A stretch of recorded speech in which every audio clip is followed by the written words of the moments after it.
Good morning. Good morning. Hi, cubies and newbies. I am Sunshine. This is the ABCube method for solving Rubik's cubes. I'm the ABCube tutor. This is it. There are many ways to solve a Rubik's cube. This is my way. Formula A is 4 moves. Formula B is 8 moves.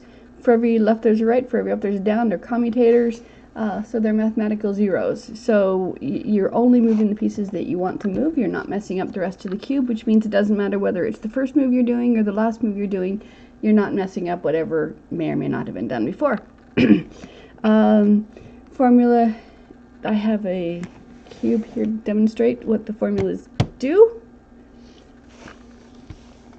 Formula A, I use sometimes for the first face of a cube, but mostly I just use it for affecting corners and for bringing a corner to the top and twisting them around as needed.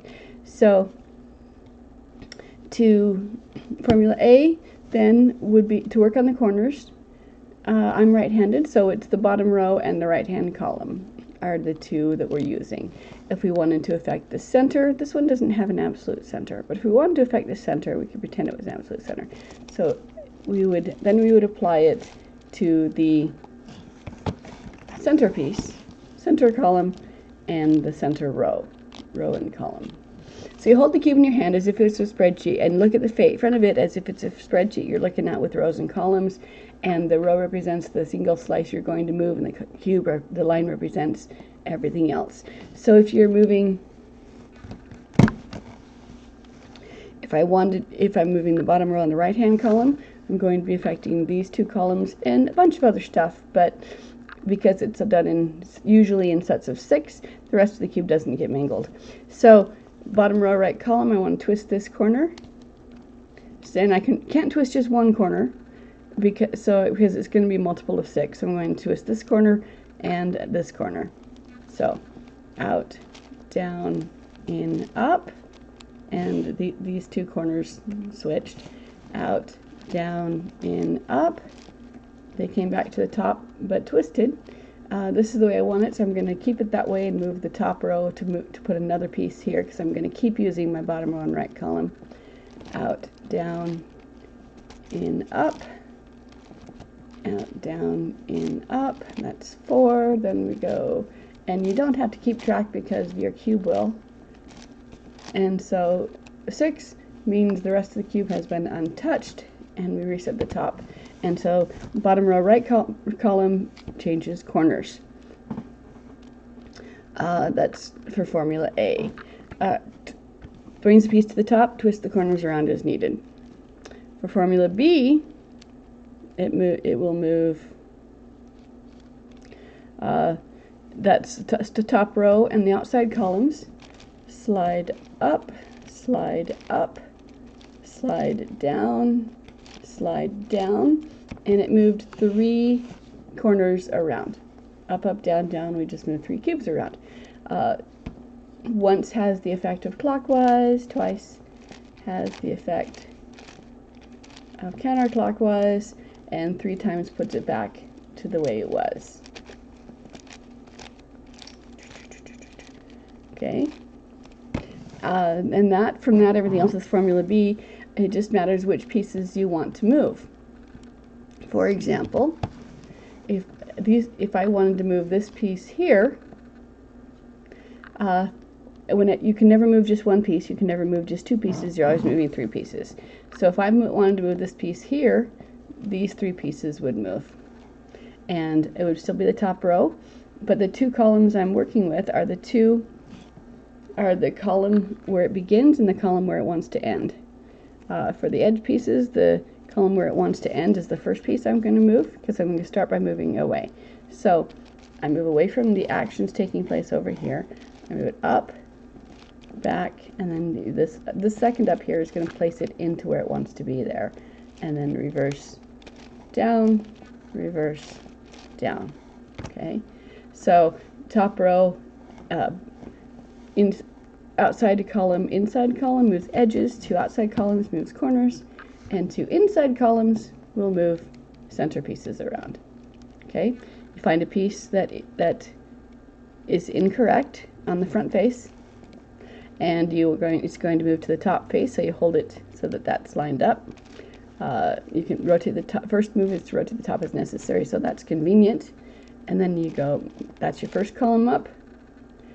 Between each up, there's a slice of the top row. Move it to a different column, and that's your second column up. And then reverse, down, reverse, down.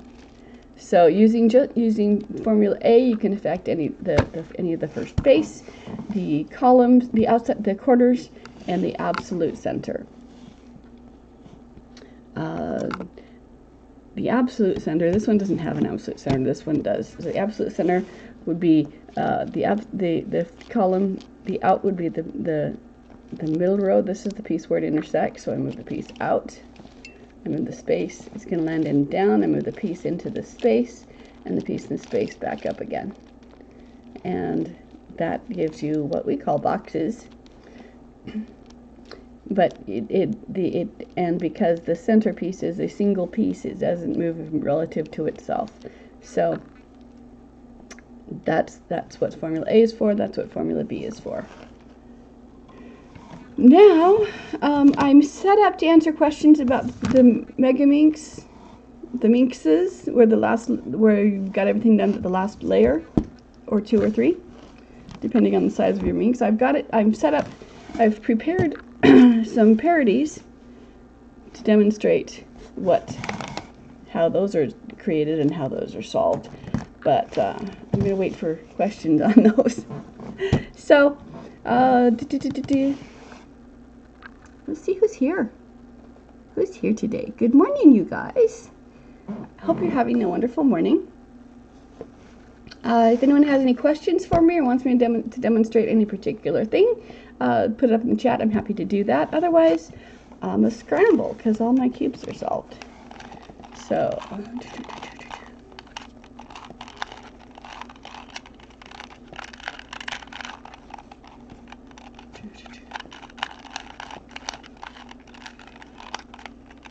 scrambling is the hardest part because you keep seeing patterns. So, whenever a student of mine makes a mistake, I let them know, you just did the hardest part all by yourself, just accidentally. See how easy that was?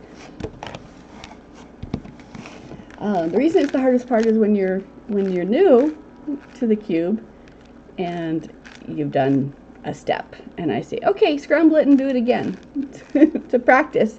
It's very psychologically difficult to do because, but it worked. It's pretty. I don't want to mess it up. And until you know that you can always put it back, it's difficult to scramble a cube.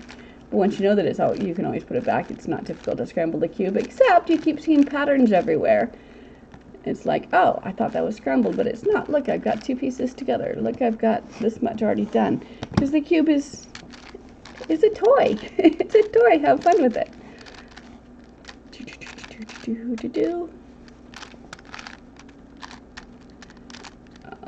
Some people are not happy when I call it a toy because it's a very serious puzzle challenge. And that it is whatever you want it to be, but ultimately it's a rainbow colored piece of plastic. Except Erno Rubik's first one was made out of wood, I believe. I could be wrong, someone check me on that. This one, wait. Where did my 7 by go? I wanted to scramble a 7, not the 8. Okay. So, while I'm scrambling, a little bit of backstory. The Rubik's did not actually invent the puzzle. Did not set out to invent the puzzle. He did not mean to invent the puzzle. And the puzzle itself, meaning consisting of many pieces, and consisting of a square, a cube, with 6 sides and 6 colors, and you twist the cube around, twist the slices of the cube around in order to try to match the colors all to one side, of the colors to the side that they are on. That toy existed check my notes.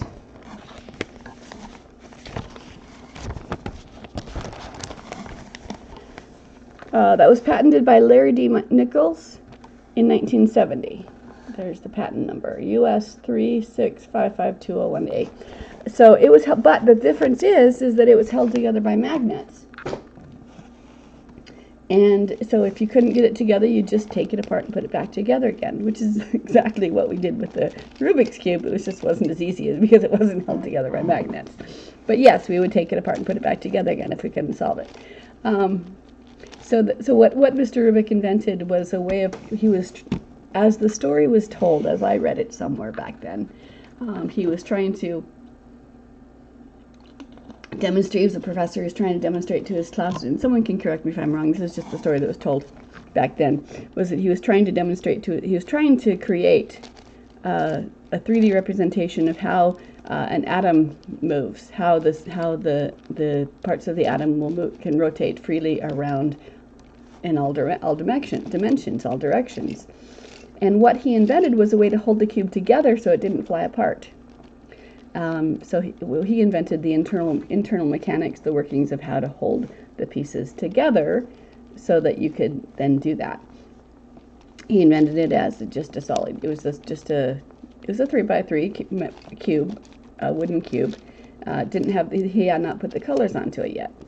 And so he put the colors onto it.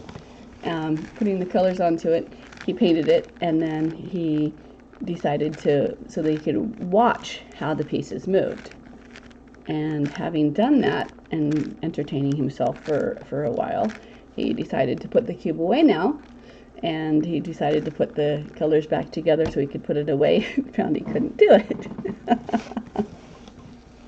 So he invented his own challenge there, but he didn't. It was unintentional. Best things in life are surprising. So he invented the Rubik's Cube. He invented the way of holding the Rubik's Cube together, and because you can't patent or trademark or copyright an idea. You can only license the manifestation of the idea, the specific manifestation of the idea.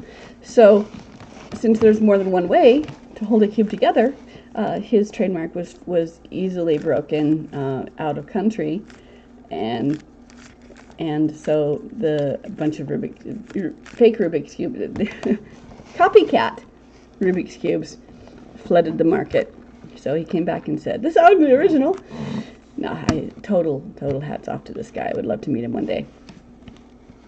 But he invented the 3x3. The 4x4 was invented by, the 4x4 was first invented by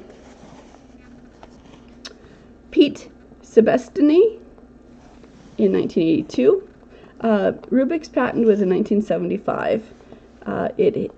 The first Rubik's Cube record, first championship, first competition was in 81. And I believe that the 80 and 81 is when the cube first hit America, but I'm not sure. But the 4x4 was first patented by Peter Sebestany. The 5x5 was first patented. Many people came up with a 5x5. And some of those people, because it's inner workings, some of those people were Udo Krell, Eastsheen, and Panagiotis Verdes. And beyond that, I lost track. So, a little bit of a history lesson there. All right, so no matter which cube you have in your hand, most people start with the. Oh, so this was called this was called the Rubik's Cube, not this particular one. When the 2x2 came out, it was called the Pocket Cube. The 4x4 came out, it was called the Rubik's Revenge. The 5x5 came out, and it was called the Professor's Cube. The Rubik's Cube was first called the Magic Cube, but it was called the Magic Cube in an era where people were afraid of magic, so he changed it to his name. They changed it, the marketing department changed it to his name, so it's Rubik's Cube. And when this guy came out, it could have been called something else, but we decided to follow along. And then Rubik's became all of the cubes became known as Rubik's Cubes. sort of how Jell-O is flavored gelatin, and we call it Jell-O even if it's not Jell-O brand. So we call these Rubik's Cubes even if it's not a Rubik's brand, but like like bleach, like Clorox and Band-Aid. But this dominated my youth. The 3x3, just the 3x3. So, but no matter which cube you have, it all has, every cube has 8 corners. And because the 3x3 was the original, when the other ones came out, we said, well, if you know how to do a 3x3, this is what you do differently in order to do this one. Which was fine 40 years ago. But I think we've grown up a little bit as a community since then. So instead of treating every cube, reducing every cube to a 3x3 and then solving as a 3x3, we no longer need to do that. And so I took all of the cubes as a whole and came up with a method on how to solve all of them without having to do a 3x3, and then that seems to me to be a double solve. Hi, first time chatter. Hello. Thank you for saying hi. I appreciate you. How are you today? Are you a cubie or a newbie?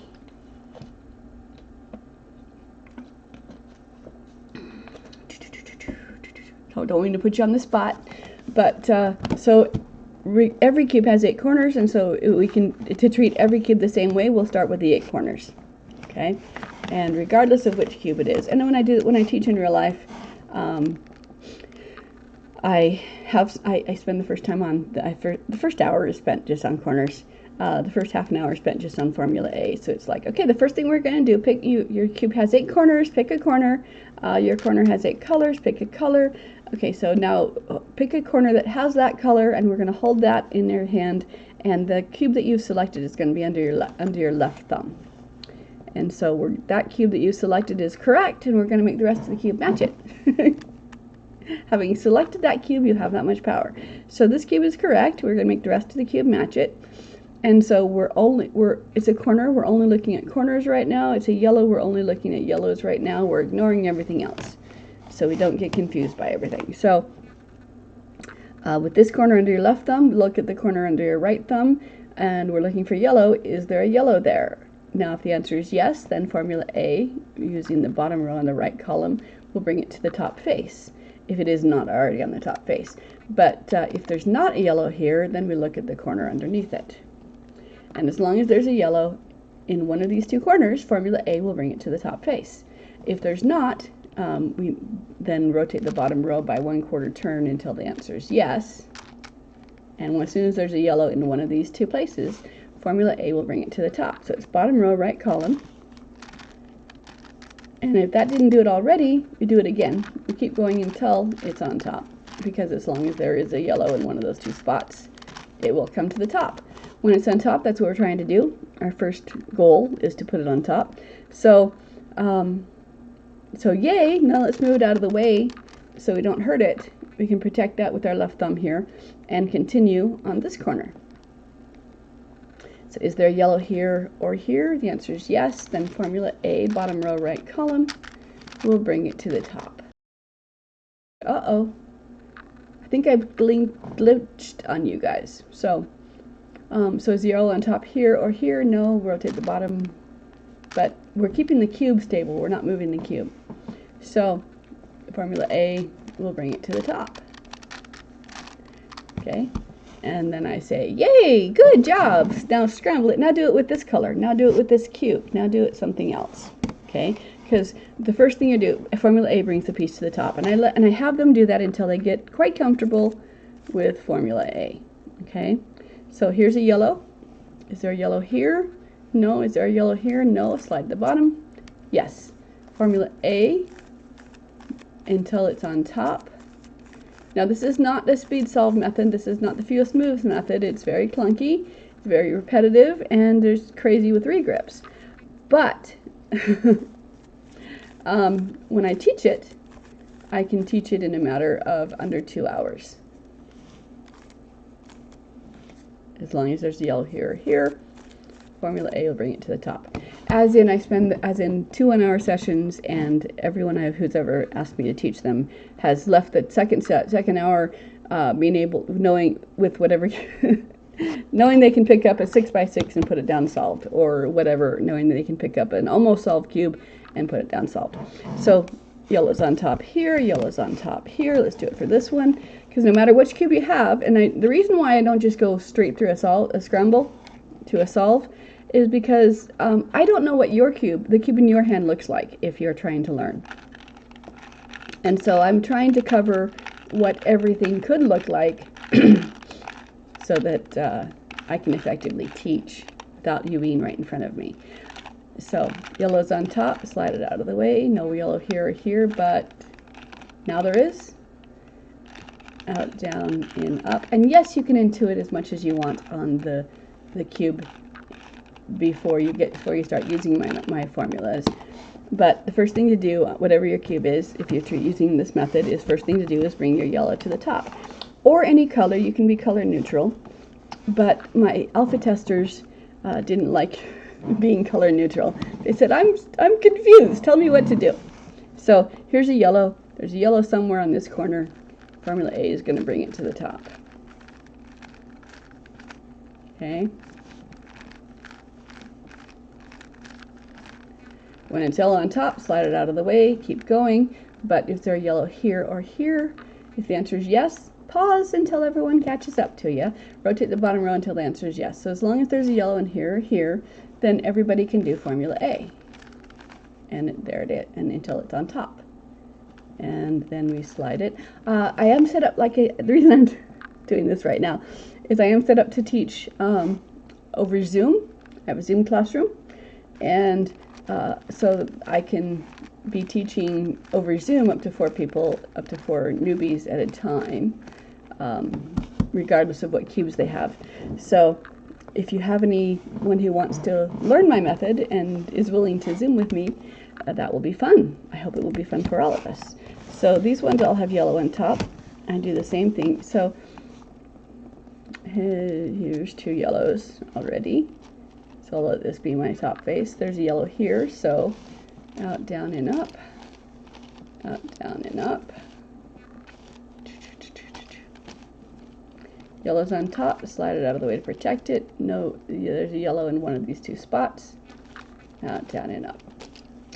Okay, so at this point in time, one of 3 things has happened to your top corners. Either all of the sides match, because your corner has 3 colors. We've only been looking at the yellow, now we're going to look at the other colors.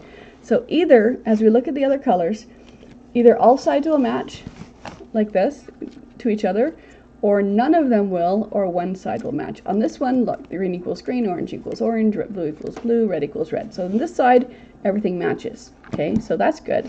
But let's see if the others are as lucky. This one, one side has one side matches. So either all of them match, none of them do, or one side does. This one has all of them. This one has 1. This one has 1. This one has none. And this one has 1. So most of them are going to have 1. And if all of your sides already match, then you pause and wait for the rest of the class to catch up. So if you have one side that matches, you hold the cube with the matching side facing away from you. Then we're going to do this next. You're going to do this next thing. You're going to do formula B to switch them around. Formula B moves 3 pieces around. We're going to move formula B and then formula A to bring it back to the top, and then we'll reassess. So if you have one side that matches, it's going to be facing away from you. But if you have no side that matches, it doesn't matter which way you hold it, because we're going to do this thing, same thing, whether both cubes are going to do the same thing, and then it's going to move along to the next step. So if you have none of them matching, you're going to end up with one side matching. If you have one side matching, you're going to end up with all sides that match. So this one doesn't have a side that matches, so it doesn't matter which way I hold it. And formula A is the top row in the outside column, so away, up, in, up, away, down, in, down. Now, before you get discouraged, because it looks like we've messed it up, we haven't. We just moved 3 pieces around, and we already know how to bring the yellow to the top because we've done a lot of A's. So we're going to bring the yellow back to the top on all 4 corners, and then we'll reassess. Now the reason why I hold the cube stable and only rotate the top row is because the first 4 corners and the second 4 corners can be done the exact same way. And so unless you rotate the cube. If you rotate the cube, the bottom is going to get rearranged.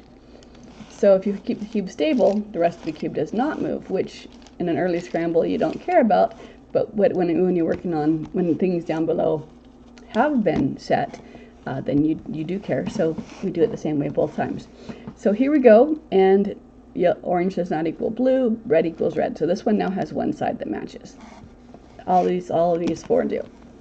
So having one side that matches, and we're going to hold the matching face away, away, we call it headlights, and formula B is the top row, outside column, and top row, and 2 outside columns.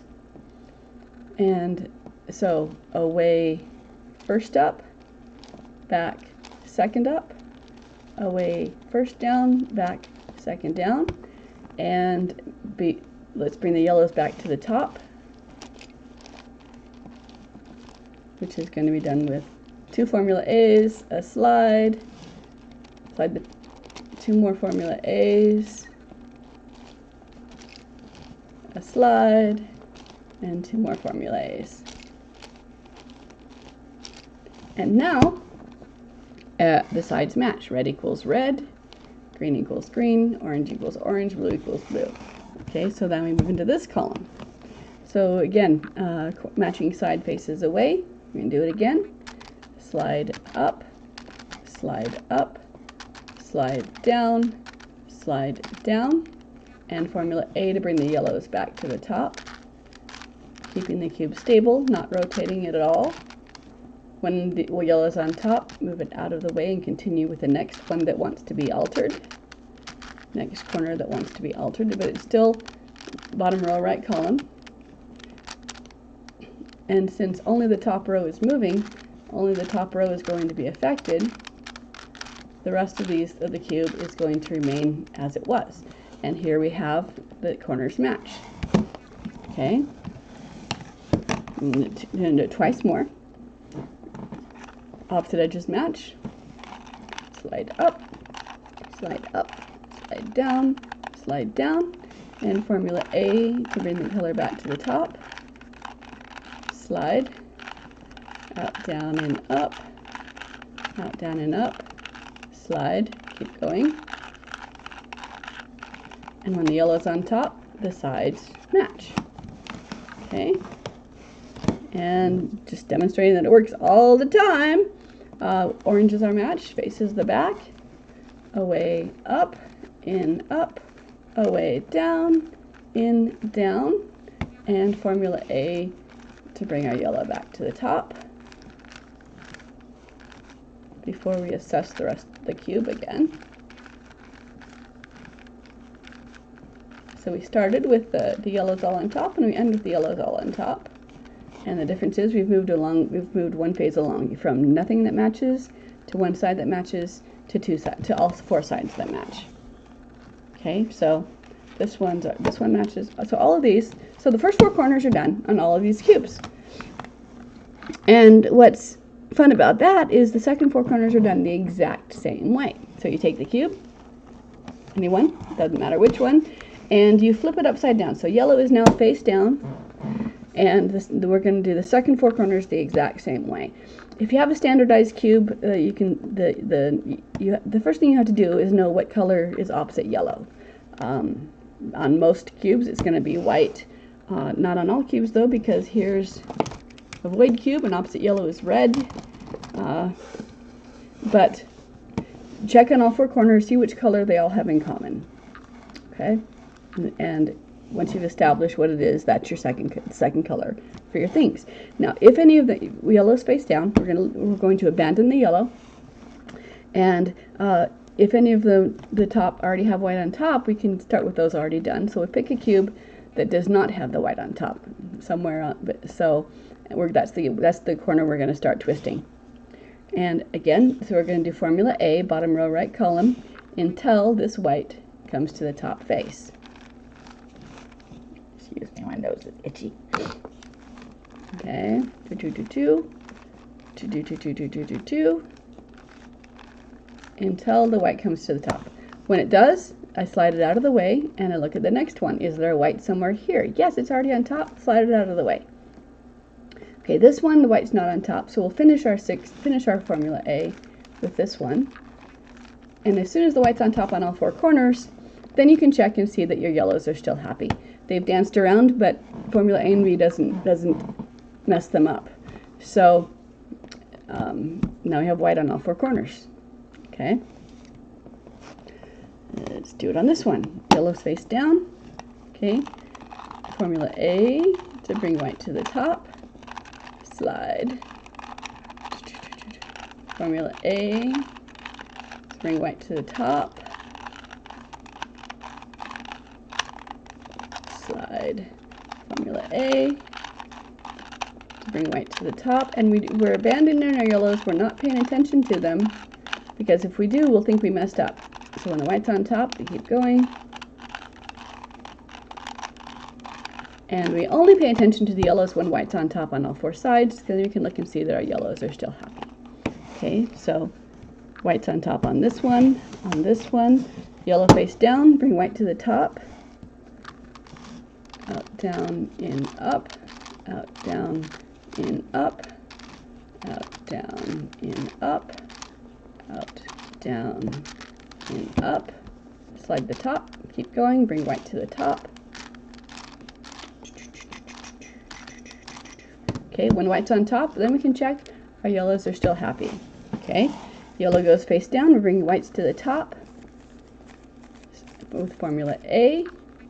Slide them when they're where they want to be, slide them over to protect them, and keep going.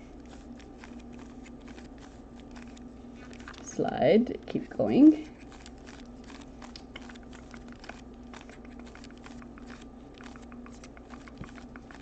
Okay, slide, keep going.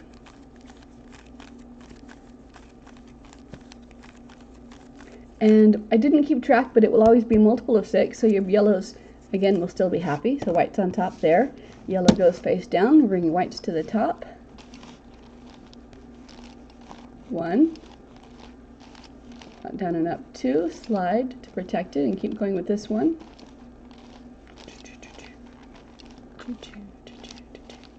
And when we have the white on top on all 4 corners, then we can check and see that our yellows are still happy.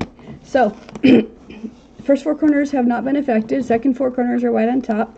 Exact same thing we did on the yellow. We looked to see the second color, the other colors of the corners.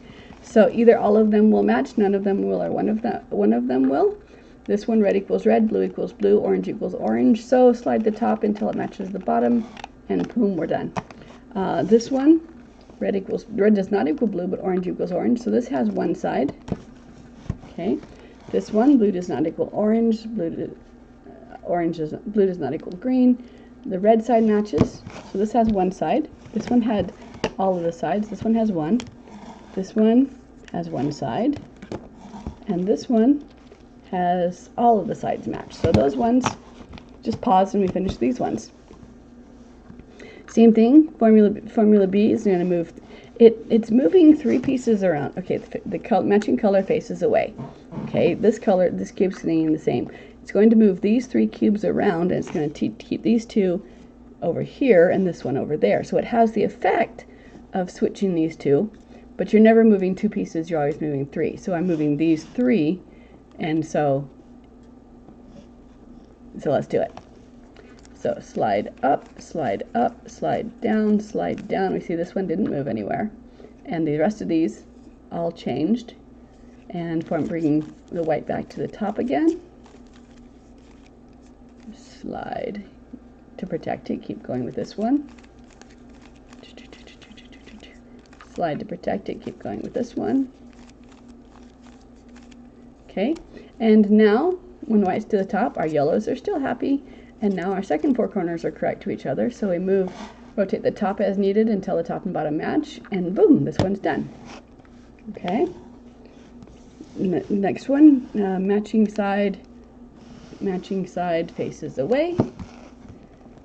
Slide up, slide up, slide down, slide down.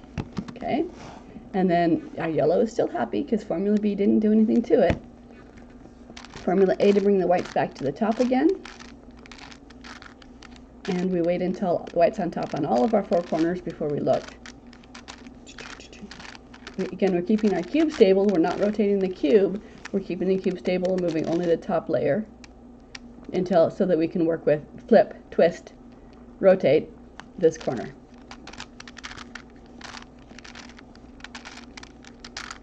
And when the white's on top, the sides match. Bottoms has not been affected. So match up the top and bottom, and that one's done. And one more. Matching side faces away. Slide up, slide up, slide down, and bring our active color white back to the top using formula A. Slide it out of the way to keep it safe. Keep the cube stable. Continue with this one. Slide it. Continue with this one. And because we've brought the white to the top again, our yellows have not been affected. I mean, they've danced around, you saw them, but we've been ignoring them until we get the white back on top. So first four corners are still correct, second four corners are now correct to each other. All you gotta do is slide the top until the top and bottom matches, and the corners are correct on all of these. Now on the 2x2, we're done. That's all there is to it. On the other ones, the corners now dictate what color each face is going to be. We used to work around the absolute center because the absolute center could not move relationship to itself. It was one single piece. That stopped being a important influence when we went up to the 4x4 where we could not see the absolute center. And every centerpiece could be visually correct in any one of four places. It's also interesting to note that when you're taking a cube apart and putting it back together again, we discovered early on that you have to put it back together again in a solved state, because if you put it back together again in an unsolved state, it's possible to put it in a situation that it's impossible to get to by twisting, therefore it's impossible to solve by twisting. So we just learned and passed it down as ancestral knowledge that you have to assemble the cube in a solved position. If you take it apart to clean it or it pops or whatever, you have to put it together again solved so it's possible. The exception to that being that once we got to the for the 3x3, for the 2x2, every cube can only be correct in one position to itself. If one of these cubes is twisted, it can't be solved. So the corners do still have to be assembled correctly. The absolute center does still have to be assembled correctly, or you can have a parity. And the edges do still have to be assembled correctly because they can only be correct in one position.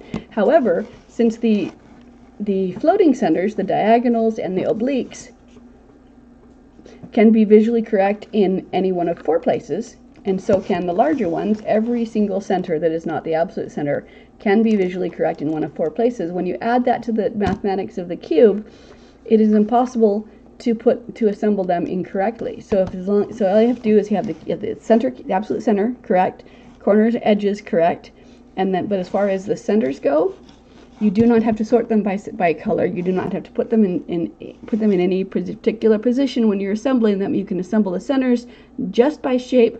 So you've just saved yourself time of sorting the centers by color.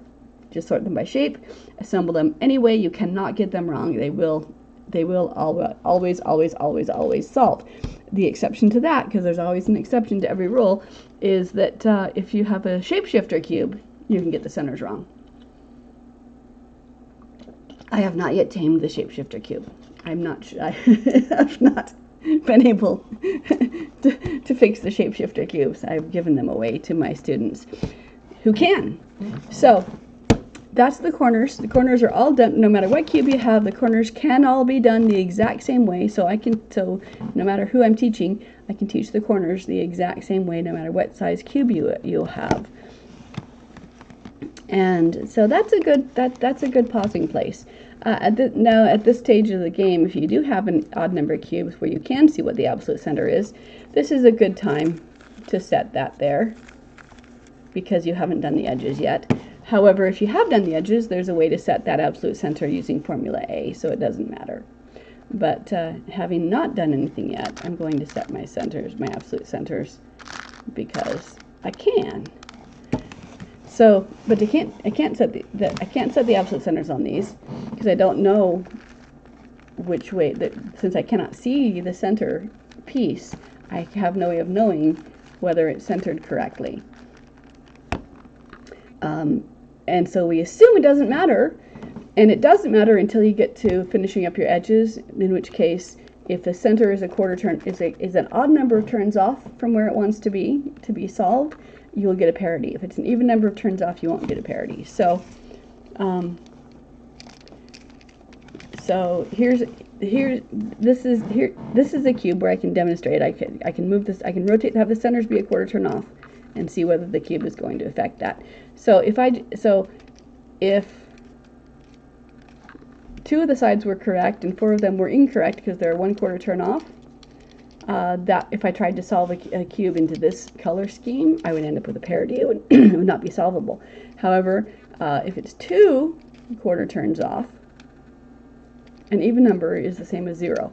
So I could assemble a cube this way. We would call it, we would say that it has squares on all 6 sides. So we don't care about that. So parities, there's lots of algorithms you can learn for parities if you want them, and I'm sure if they're fun for you, go ahead and do it.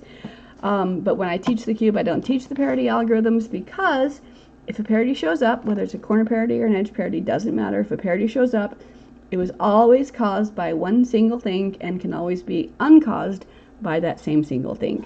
It is caused by a center row, center slice, being 1/4 turn off, and if you rotate the center slice that touches your parity, whether it's these 2 pieces or these 2 pieces or these 2 pieces, it doesn't matter. If there's a parity, the slice that touches that parity is a 1/4 turn off.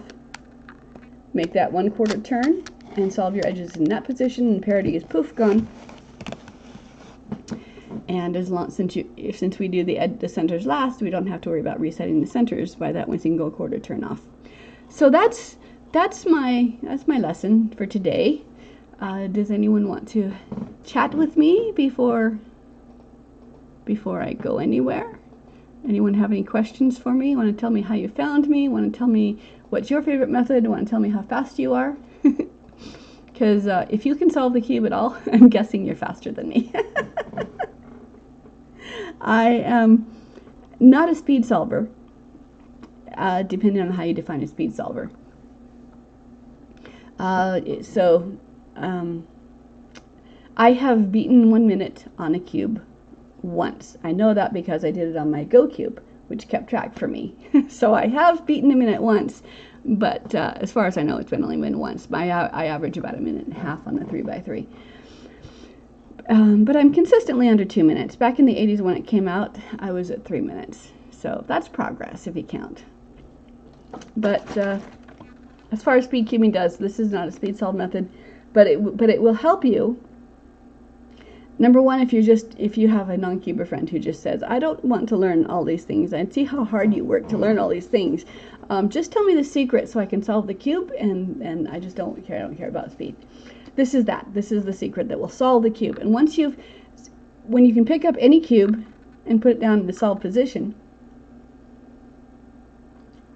it's easier to see what your algorithms are doing when you're learning algorithms. Because it's hard to see if you're doing your algorithm on a scrambled cube, it's hard to see what everything it did. But if you have the cube solved and you do the algorithm, you can see what it's doing, so you can, in your brain, know when that's advantageous and when it's not advantageous. So, no one has any comments for me. All right, then go have a wonderful day. Be nice to yourself. Be happy. Have fun. Remember, it's a toy. If you're not having fun with it, put it down, have a snack, have a nap, come back later. See if it's not more fun. So I'll be back tomorrow. I'm here every weekday morning and Friday afternoon, Saturday mornings. So Thank you for joining me, and I will see you later. Bye, guys.